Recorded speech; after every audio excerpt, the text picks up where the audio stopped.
Welcome to book reading series in inner journey channel.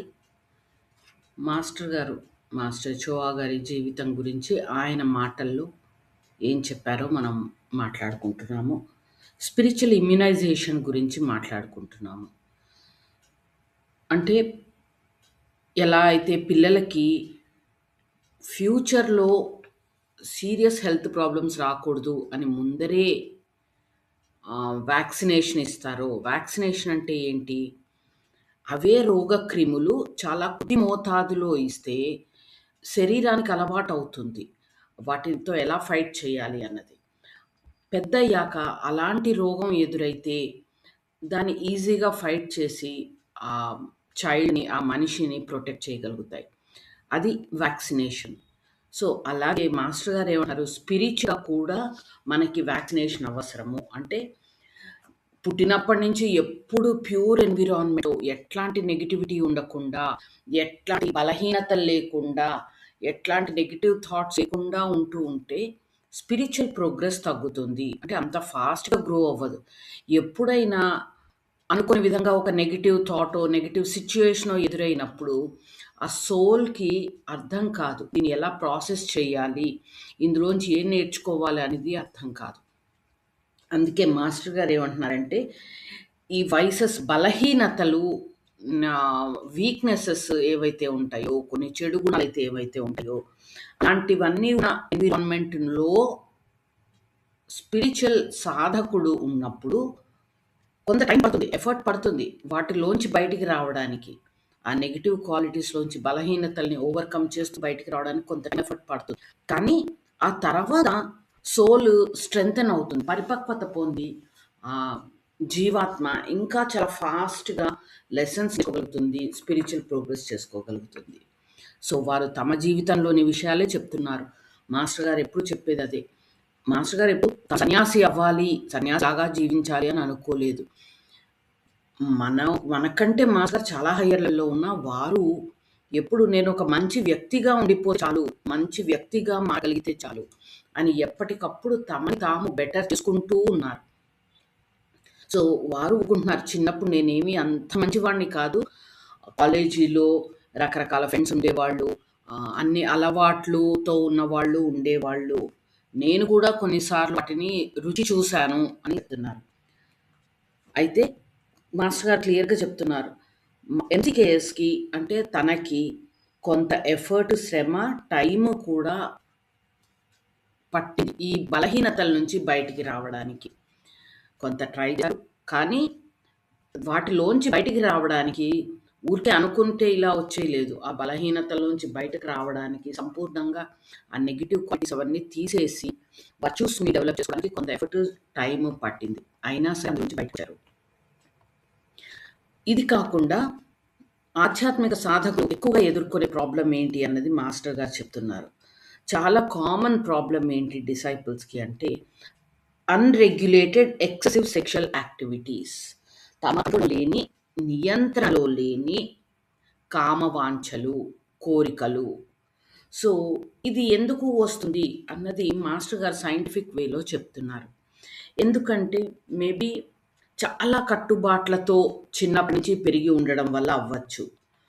చిన్నప్పటి నుంచి sex అనేది తప్పు, నెగెటివ్ ఉన్నది అన్నది ఆలోచనతో అలాంటి కుటుంబంలో కానీ, అలాంటి ఆలోచనలతో కానీ ఎప్పుడూ ఉండి ఉంటే, దానివల్ల ఏమవుతుంది, క్రింద నుండి సహజంగా పైకి వెళ్ళాల్సిన అప్పర్ చక్రాస్‌కి వెళ్ళాల్సిన సెక్స్ ఎనర్జీ ఈజీగా ఫ్లో అవ్వదు.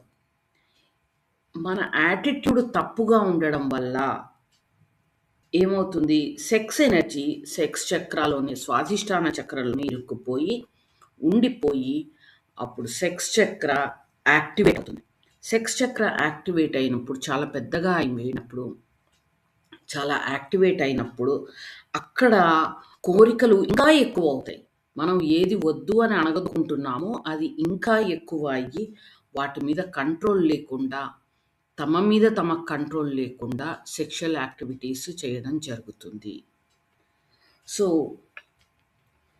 ఇంకొక రీజన్ ఏంటి అంటే సెక్స్ పట్ల కామ వాంఛలు, పూరితమైన కోరికలు వీటి పట్ల తీవ్రమైన నెగెటివ్ యాటిట్యూడ్ ఉండడం. అలాంటప్పుడు కూడా ఈ సెక్షువల్ అర్జ్ అంటే అది పూర్తిగా తప్పు. అది చేసేవాళ్ళు చాలా తప్పు అని చాలా స్ట్రాంగ్‌గా మనోవాక్కాయకన ఆలోచిస్తూ ఉంటే, అంతకు అంత ఎనర్జీ సెక్స్ చక్రాలో పెరిగి అది అన్‌రెగ్యులేటెడ్ అయిపోతుంది. అన్‌కంట్రోల్డ్ అయిపోతుంది. At the same time sex energy waste అయిపోతుంది కూడా. సో, ఈ 2 రకాల పొరపాట్లు అంటే ఆ 2 రకాల రీజన్స్ వల్ల స్పిరిచ్యువల్ యాస్పిరెంట్ సాధకులకి ఈ ప్రాబ్లమ్స్ వచ్చే అవకాశం ఉంది. అంటే సెక్స్ ఎనర్జీ సరిగ్గా ఫ్లో అవ్వకపోవటము, అలాగే యాక్టివిటీస్ మీద కంట్రోల్ లేకపోవడము. ఈ 2 జరిగే అవకాశం ఉంది. ఈ 2 కరెక్ట్ కాదు. అంటే పూర్తిగా విచ్చలవిడిగా ఉండడము కరెక్ట్ కాదు. అలా అని సెక్స్ పూర్తిగా తప్పు అనే విపరీత ధోరణి ఉండడం కరెక్ట్ కాదు. మాస్టర్ గారు ఏమంటున్నారంటే మధ్య మార్గం, మిడిల్ పాత్ ఎప్పుడు కరెక్ట్. మిడిల్ పాత్ ఏంటి అంటే సెక్స్ ఈజ్ న్యాచురల్. ఇది ప్రతి ప్రాణికి కామవాంఛ సహజము. అయితే దానికి ఉండాల్సిన లిమిటేషన్స్ దానికి ఉంటే అది ఓకే, సహజము. ఈ సెక్స్ ఎనర్జీ దేనికి ఉపయోగపడుతుంది? మామూలుగా బయట వేరే, మనం స్పిరిచువల్‌గా మాట్లాడేటప్పుడు ఇది దీన్ని రెగ్యులేట్ చేసే సెక్స్ ఎనర్జీని దీన్ని మార్పు చెందించొచ్చు, ట్రాన్స్‌ఫార్మ్ చేయొచ్చు. ఈ కామశక్తిని పైకి తీసుకెళ్ళినప్పుడు అది హార్ట్ చక్రాలోకి మనం పరివర్తన చేయగలిగితే అక్కడ హార్ట్ చక్రాకెళ్ళేటప్పటికి అది ప్రేమ, కరుణ, దయ ఇలాంటి మంచి అనుభూతులుగా, మంచి థాట్స్‌గా, మంచి ఎమోషన్స్‌గా మారుతుంది. సెక్స్ ఎనర్జీ సెక్స్ చక్రాలో ఉంటే ఒకలాగా ఉంటుంది. దాని ప్రాపర్టీస్, క్వాలిటీస్. అది పై చక్రాలకి వెళ్ళడానికి మనం దోహదపరిచి, హెల్ప్ చేసి, హార్ట్ చక్ర వరకు వెళ్ళినప్పుడు అది లవ్, కంపాషన్, కైండ్‌నెస్, ఇంటిమసీగా ట్రాన్స్‌ఫార్మ్ అవుతుంది. అదే థ్రోట్ చక్రాకి వెళ్తే ఇంటెలిజెన్స్, క్రియేటివిటీగా మార్పు చెందుతుంది.